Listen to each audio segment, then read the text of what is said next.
Je salue le patriotisme exemplaire des filles et des fils du Congo qui, face à l'adversité de la conjoncture économique et financière, s'illustrent par un sens élevé de responsabilité. Il nous faut préserver l'essentiel, c'est-à-dire la paix et la stabilité des institutions, bien loin de l'incertitude des remises en cause démagogiques, voire populistes. Dès l'annonce de l'état d'urgence sanitaire sur l'ensemble du territoire national et l'entrée en vigueur de toutes les mesures barrières pour lutter contre le coronavirus Covid-19, on se demandait comment des secteurs comme celui de l'enseignement pouvaient-ils sortir la tête de l'eau en ce moment crucial. Dès fin mars, l'école est pratiquement arrêtée. Les cours ont été interrompus. Mais il fallait un sursaut d'orgueil pour relancer les activités scolaires. Et chemin faisant, grâce à l'implication personnelle du président de la République, le gouvernement a pris le taureau par les cornes. Et le savoir-faire du ministre de l'enseignement primaire, secondaire et de l'alphabétisation a parlé. Une stratégie a donc été mise en place. Stratégie payante d'ailleurs, car les examens d'État ont été tenus avec succès.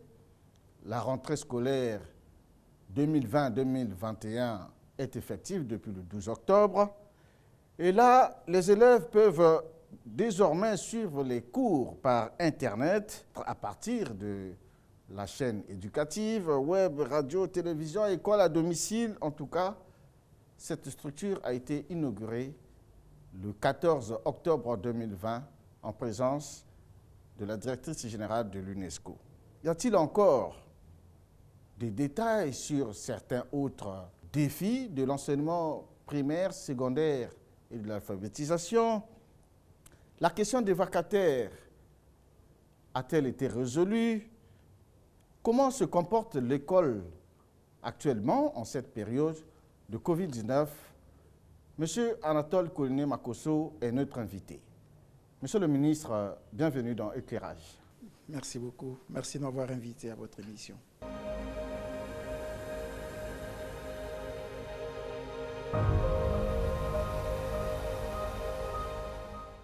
Je rappelle tout simplement que nous n'avons pas des masques ou des bavettes, tout simplement parce que nous les avions dans le briefing au début quand le ministre est rentré dans ce studio, mais là, nous avons une distance de plus d'1 mètre et nous ne sommes pas obligés de porter le masque, mais nous respectons la distanciation sociale.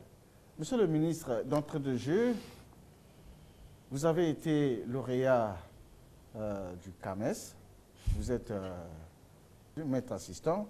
Alors, monsieur le ministre, comment vous calibrez votre emploi du temps? Ministre, chercheur, vous ne vous lassez pas, monsieur le ministre?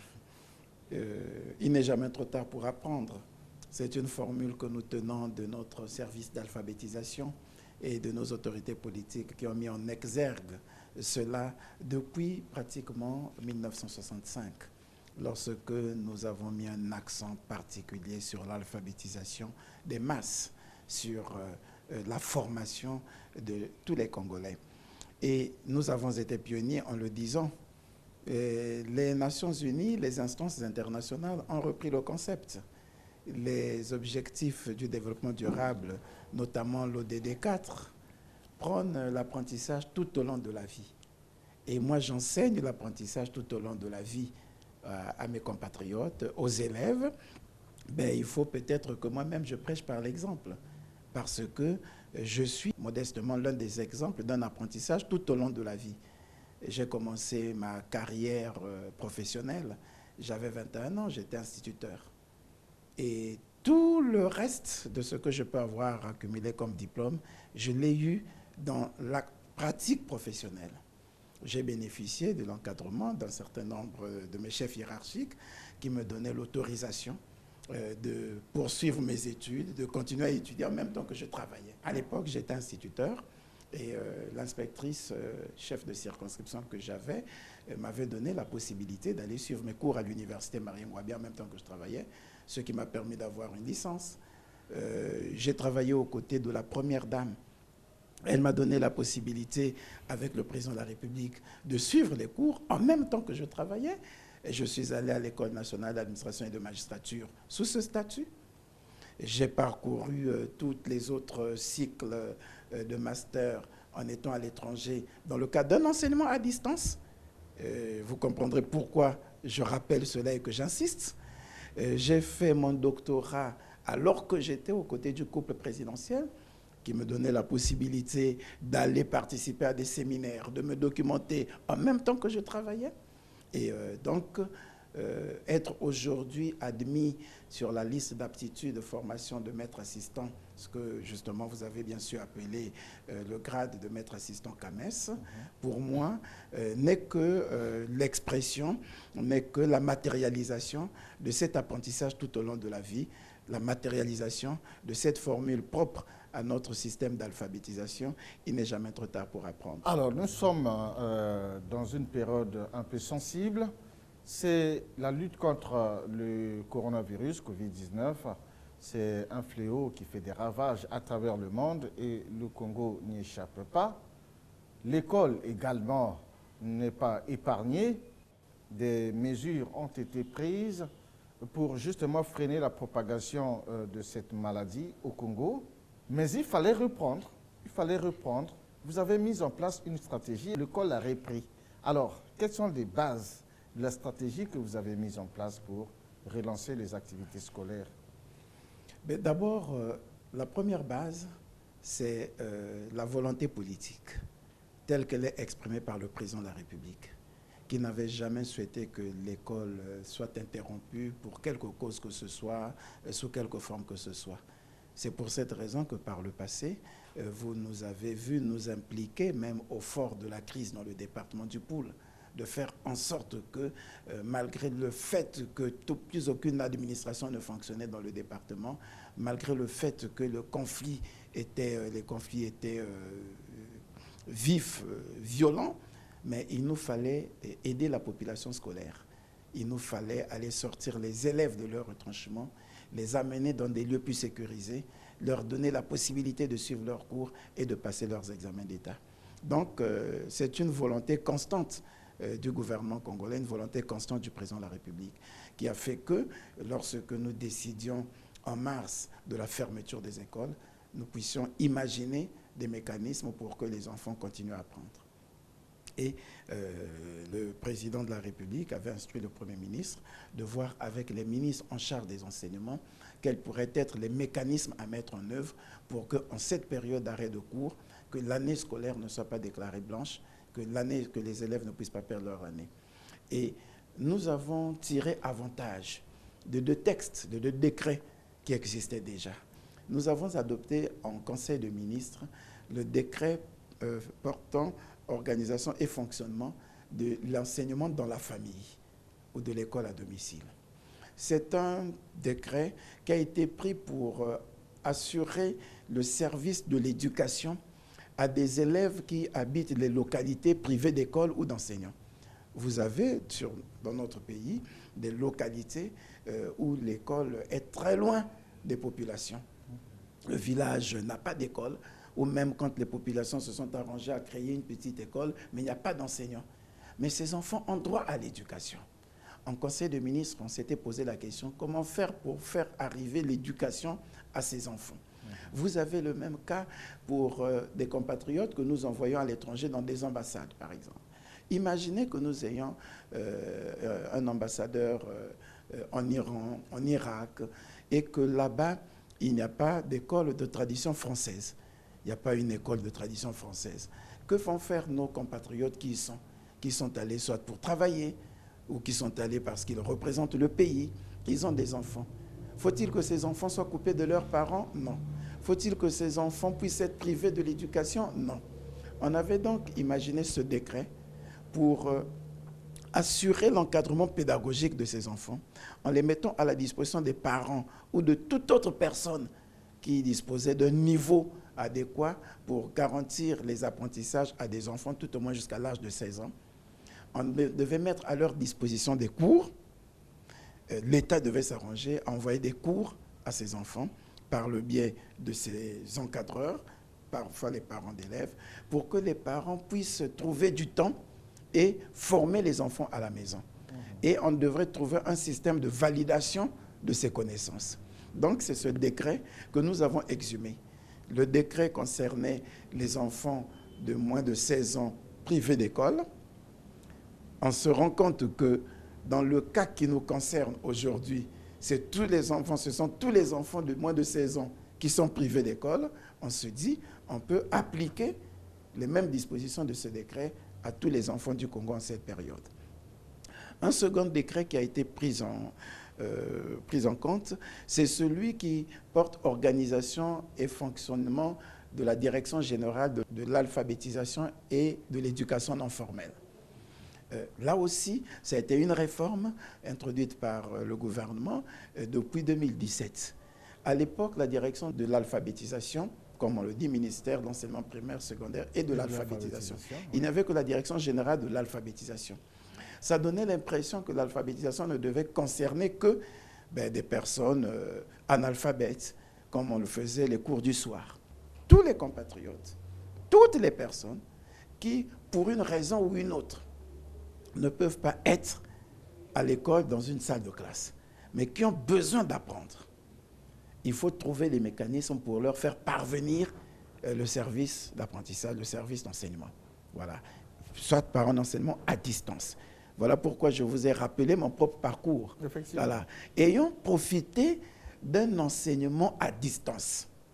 Je dis, mais on peut donner la possibilité à vous, journaliste que vous êtes, on a recruté quelqu'un, soit à la fonction publique, soit dans une entreprise. Il n'a pas pu avoir le baccalauréat pendant 3 fois, mais il est recruté, il travaille. Mais il rêve toujours d'avoir son baccalauréat. Il faut l'aider à l'avoir. Il faut mettre en place un mécanisme d'enseignement à distance qui lui permette de se préparer à l'examen et de l'avoir. Donc, l'éducation non formelle concerne tout ça. L'éducation non formelle concerne des mécanismes autres que la relation enseignant-apprenant dans une salle de classe. D'autres mécanismes par lesquels on peut faire parvenir l'enseignement à l'enfant. Donc les médias, c'est ce qu'on appelle les TICE, les technologies d'information et de communication dans l'éducation. Il faut utiliser tous ces mécanismes. On avait vu dans le cas de l'éducation non formelle, on dit, mais nous avons des classes pléthoriques. Quel que soit le talent de l'enseignant, il lui est difficile de transmettre le savoir en 2 heures de cours à 130, 150 élèves. Est-ce qu'on ne peut pas réfléchir sur d'autres mécanismes pour que nous puissions renforcer l'offre d'apprentissage?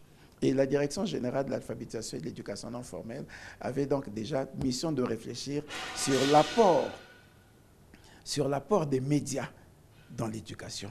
Ce n'est pas pour rien que, encore une fois, comme par prémonition, la directrice générale de l'alphabétisation et de l'éducation non formelle, nommée en conseil des ministres par le président de la République, est votre consoeur. C'est une journaliste. Donc la mission, déjà à ce moment, nous sommes en 2017, il nous fallait réfléchir sur ce que pourrait être l'apport des médias dans le renforcement de l'offre d'apprentissage, de l'offre d'éducation. Si bien que quand cette situation arrive, et quand le président de la République nous instruit sur l'obligation de trouver des parades pour que l'éducation ne prenne pas un coup, en cette période de Covid, nous n'avons fait que actualiser ces supports normatifs qui existaient, ce cadre juridique, et on dit, bon, on se met à l'ouvrage.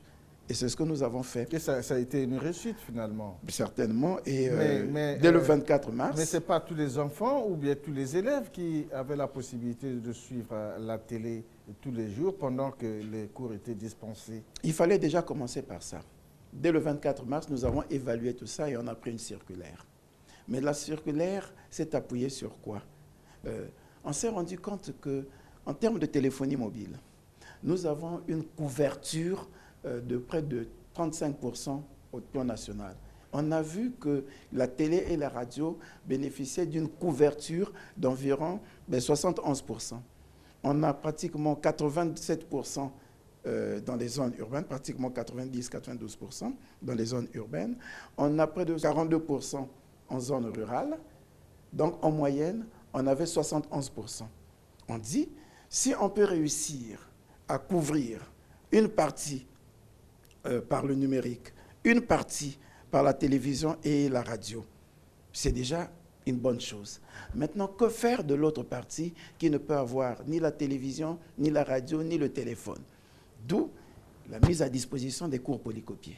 Ah bon. Voilà. On dit, par le cours polycopié, on peut atteindre tout le monde.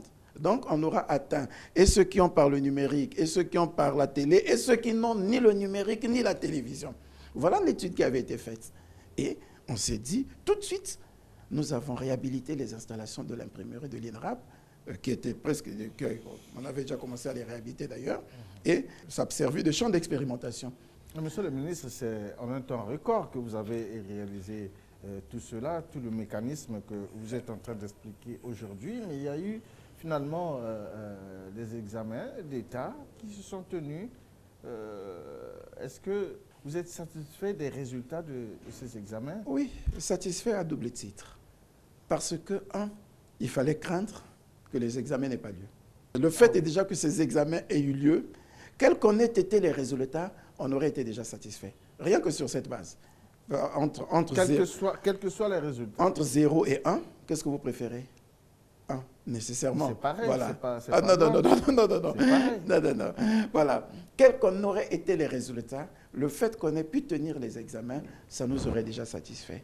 Et deuxièmement, on pouvait espérer que ces examens soient moins performants, les résultats soient moins performants que ceux des années antérieures. Quand nous évaluons, non seulement qu'ils n'ont pas été moins performants que ceux des années antérieures, mais ils ont même dépassé ceux des 5 dernières années. On se dit, on n'a pas eu tort d'y être arrivé. Et nous l'avions conçu de telle sorte que les élèves aient leur cours. Mais aussi, il avait été défini par l'UNESCO un cadre de réouverture des écoles. Malgré le fait que nous ayons pris tout ce dispositif, mais nous espérions de bénéficier ne serait-ce que de 6 semaines ou même 4 semaines avant de programmer les examens d'État. Nous demandions 6 semaines qui auraient dû permettre d'abord de compléter le volume horaire pour que les apprentissages ne soient pas considérés comme inadaptés aux standards internationaux. Il nous fallait respecter un volume horaire. Et puis, permettre aux enseignants d'expliquer le cours que les enfants ont eu, soit par la radio, soit par la télé, soit par les polycopes, par les fascicules, sans explication. Donc, dès l'instant où le président de la République, qui a été fidèle à sa vision, avait planifié les choses de telle sorte que, après les 6 premières semaines de confinement, il est envisagé dans le confinement par palier, de ramener au moins les classes des élèves en classe d'examen à l'école. Ça nous a aidés. C'est comme ça, les élèves de CM2, 3e terminale ont repris. Donc, il faut voir la vision. Et ça, je peux vous dire, je peux encore le témoigner aujourd'hui, la directrice générale de l'UNESCO qui nous a rendu visite l'a redit, ça a été une expérience inédite. Ça, il faut voilà. le dire. Ils n'ont pas été nombreux les pays. Plusieurs pays se sont finalement arrimés. Je peux me permettre de vous donner, je viens de recevoir l'invitation qui me demande de participer au Forum mondial de l'éducation qui aura lieu les 20 et 22 octobre de cette année par webinaire. Pour apporter l'expérience du Congo. Effectivement. Et de la manière dont ça a été organisé et surtout du cadre mis en place pour la réouverture des écoles. Je peux vous dire que ce mode de retour à l'école a été apprécié par l'UNESCO et qui nous demande de partager cette expérience aux autres États. C'est ainsi que le 12 octobre, il y a eu la rentrée scolaire au niveau de l'enseignement primaire, secondaire et de l'alphabétisation. Au niveau de l'enseignement technique. Au niveau de l'enseignement technique également. Bien sûr.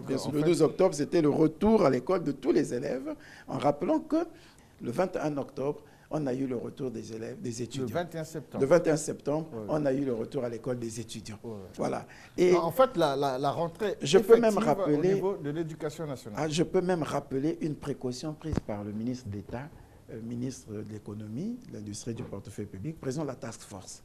Donc, en ramenant les étudiants le 21... c'est un vrai problème. Ah oui, mais c'était aussi un vrai problème. Ah oui. Voilà. En envisageant le retour des étudiants à partir du 21, Et en prévoyant la rentrée effective des classes le 12, parce que la rentrée aurait pu avoir lieu le 1er octobre ou le 5. Et là, vous avez eu mal à convaincre les promoteurs des écoles privées. Ah oui, oui, oui, c'est vrai. C'est vrai. Ah oui. Mais c'est le devoir de précaution. C'est la vision du président de la République. C'est la détermination, la volonté du gouvernement à faire en sorte que les choses soient bien encadrées. Parce que c'est difficile. Et le Congo peut se dire, on n'est pas encore sorti des affres du Covid, c'est possible, mais le Congo peut se dire, sous réserve de ce qu'on peut vivre encore entre-temps avec le retour de tout le monde à l'école, qu'il aura gagné un grand pari. Monsieur le ministre, après avoir réagi tout ça, alors aujourd'hui, comment se comporte l'école en cette période de Covid-19? L'école retrouve d'abord ses premiers défis. Voilà, l'efficacité interne ou externe, avec toutes ces difficultés de manque d'enseignants, ces difficultés de classes pléthoriques, ces difficultés de manque de laboratoires. Les défis sont encore avec nous. Et nous avons simplement tout fait pour transformer les défis du Covid en opportunités. Ça a éveillé nos consciences. On s'est dit, bon, pendant longtemps, nous avons pratiqué l'enseignement en subissant tous ces défis sans imaginer des approches novatrices. Je posais la question à mes inspecteurs.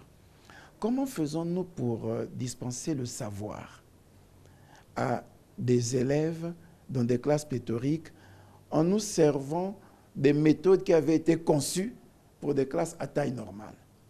Toutes les méthodes, tous les programmes d'apprentissage que nous mettons en œuvre jusqu'aujourd'hui ont été conçus pour des salles de classe dont les effectifs ne devaient pas dépasser 40 ou 50. Mais nous continuons à les utiliser pour des salles de classe aux effectifs dépassant 100. Oui, mais la situation ne date pas d'aujourd'hui. Depuis des décennies, les classes sont toujours pléthoriques. Justement. Il y a toujours pénurie d'enseignants. Voilà. Et la question des vacataires, effectivement. Voilà, qu'on en parle maintenant. Alors, qu'en est-il exactement? Vous les avez reçus, le vice-premier ministre les a reçus en votre présence. Ils ont apporté leur doléance. Est-ce qu'on peut dire aujourd'hui qu'il y a une suite favorable par rapport à la question des vacataires? Ah oui. Il y a plusieurs catégories dans le personnel enseignant, autres que fonctionnaires. Vous avez des finalistes qui sont sortis des écoles de formation, qui attendent leur intégration depuis des années, avec lesquels nous avons négocié pour qu'ils acceptent d'aller travailler, moyennant une bourse de volontaires, pendant qu'on les intègre petit à petit. Donc, ça, c'est ce qu'on appelle les enseignants volontaires. Ils sont sur le terrain, près de 4100. Vous avez des bénévoles. Ce sont des enseignants que nous utilisons souvent à l'école primaire, qui ont été recrutés pour certains depuis 2002 par des chefs d'établissement ou des chefs de village ou des élus. Ils ne sont pas enseignants. Ils n'ont pas été formés pour être enseignants, mais ils ont un minimum de connaissances qui puissent leur permettre de faire cours. Ceux-là aussi sont des bénévoles. Et vous avez des vacataires et des prestataires qui évoluent au collège ou au lycée. Ils ont une formation, par exemple, d'universitaire, ils ont une licence, ils peuvent aller donner des cours au collège, mais ils ne sont pas... Voilà. Donc, c'est tous ces personnels que nous avons rencontrés avec le vice-premier ministre, parce qu'ils avaient leurs revendications avant de repartir à l'école. Première revendication, les finalistes exigeaient de recevoir au moins leurs 7 mois d'arriérés de bourse, parce qu'on avait un déficit de 7 mois. Le gouvernement a fait l'effort, avant la rentrée, à payer 3 mois. Donc, c'est déjà un problème relativement résolu. Ils avaient tous la revendication sur leur intégration à la fonction publique. Ils avaient l'impression que le gouvernement ne faisait pas d'efforts et que la promesse faite par le président de la République de recruter 2000 enseignants était une promesse à laquelle ils ne croyaient plus. Parce que nous sommes à la fin 2020, ce n'est pas fait. Mais on leur a rappelé, on leur a démontré que non seulement le quota de 2020 est en train d'être exécuté, mais il y a encore un autre quota de recrutement en 2021 dans le budget à venir.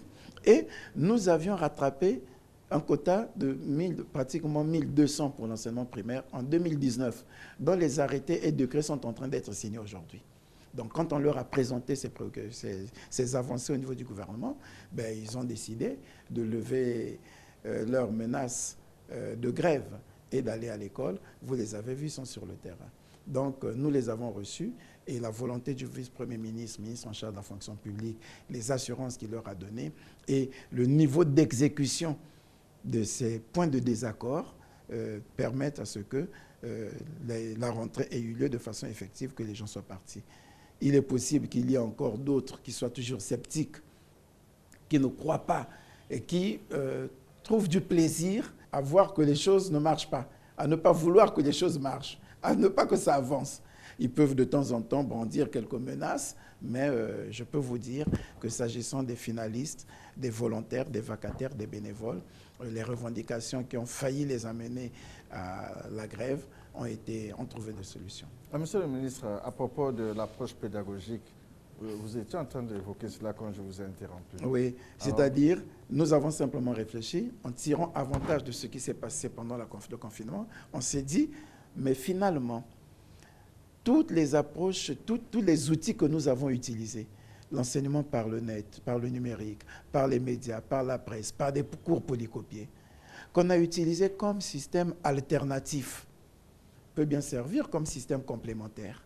Ça veut dire que même si les enfants sont à l'école, rien n'empêche qu'après le cours, ils soient devant la télé en train de suivre un cours et peut-être qu'il comprendra mieux le cours qu'il n'a pas pu comprendre en classe parce qu'ils étaient si nombreux ou parce qu'il n'a pas eu le temps de capter ce que disait l'enseignant.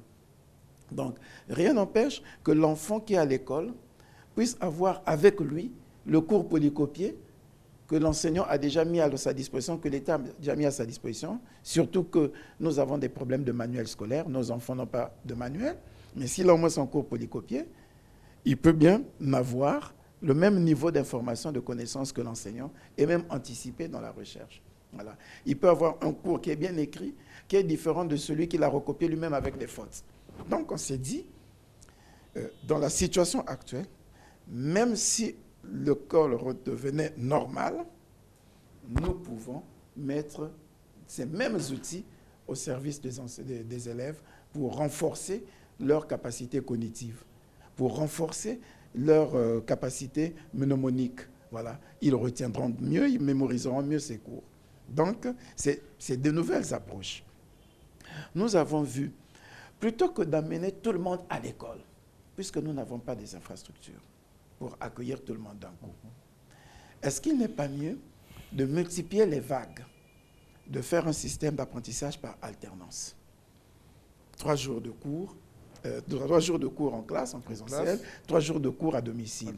Voilà. C'est comme ça qu'il y a la chaîne éducative. Voilà, que vous avez inaugurée d'ailleurs le 14 octobre. Exact. En présence de la directrice générale de l'UNESCO. Alors, pour la directrice générale de l'UNESCO, qui avait déjà entendu parler de la manière dont le Congo était en train de négocier le salut du droit à l'éducation en période de crise, il fallait qu'elle vienne non seulement voir comment ça se passe, mais soutenir les efforts des autorités congolaises. C'était en guise de reconnaissance de tous ces efforts qui ont été déployés et qui étaient en adhérence avec les recommandations de l'UNESCO.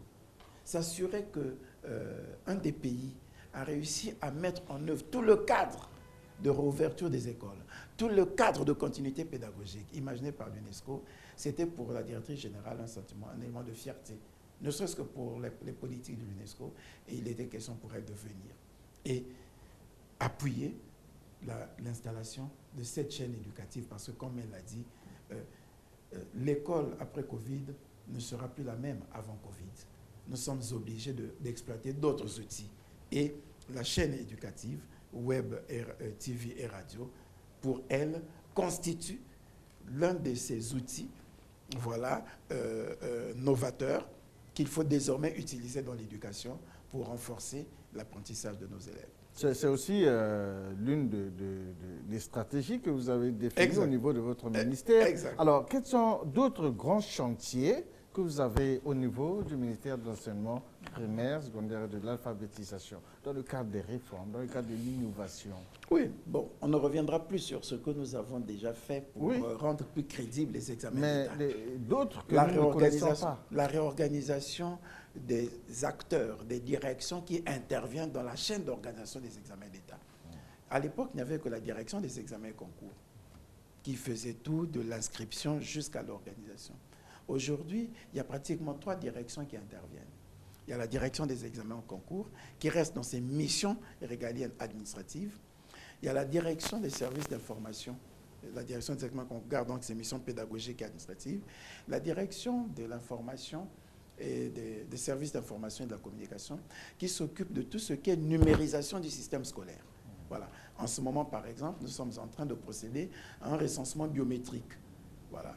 Un recensement biométrique qui va faire à ce que tous les enseignants de la République du Congo soient répertoriés par un système numérisé par lequel on peut découvrir, suivre les mouvements des enseignants, suivre leur carrière. Voilà. Donc ça, c'est fait par la direction des services d'information et de communication, mais qui aussi, en termes de gestion des examens, s'occupe de tout le volet inscription aux examens d'État. C'est ce qui nous permet aujourd'hui de déceler les cas frauduleux. Un élève qui a fait le baccalauréat cette année en étant né en 2002 et l'année prochaine, il est né en 2005 ou en 2000, voilà. Il est né 2 fois. Il est né 2 fois. Un élève qui fréquente le lycée Nganga Edouard, par exemple, et qui va chercher à aller passer son examen au lycée de Mosaka. C'est transhumance, voilà. Donc tout ça, c'est décelé au travers de la direction des services d'information et de communication, mais aussi une autre direction, la direction de la lutte contre la fraude.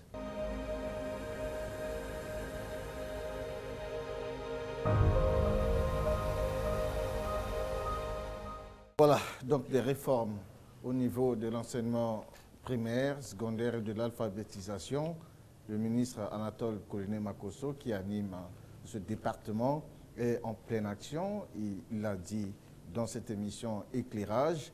Nous avons évoqué également avec le ministre tout le dispositif mis en place pour réussir le retour à l'école dans la période de Covid-19, la réussite des examens d'État, la rentrée scolaire qui est effective depuis le 12 octobre 2020, et puis d'autres secteurs, d'autres défis à relever au niveau du ministère qu'il anime. Mesdames et messieurs, merci de nous avoir suivis. Monsieur le ministre, merci de nous avoir accordé un peu de votre temps. Merci beaucoup. Et merci beaucoup.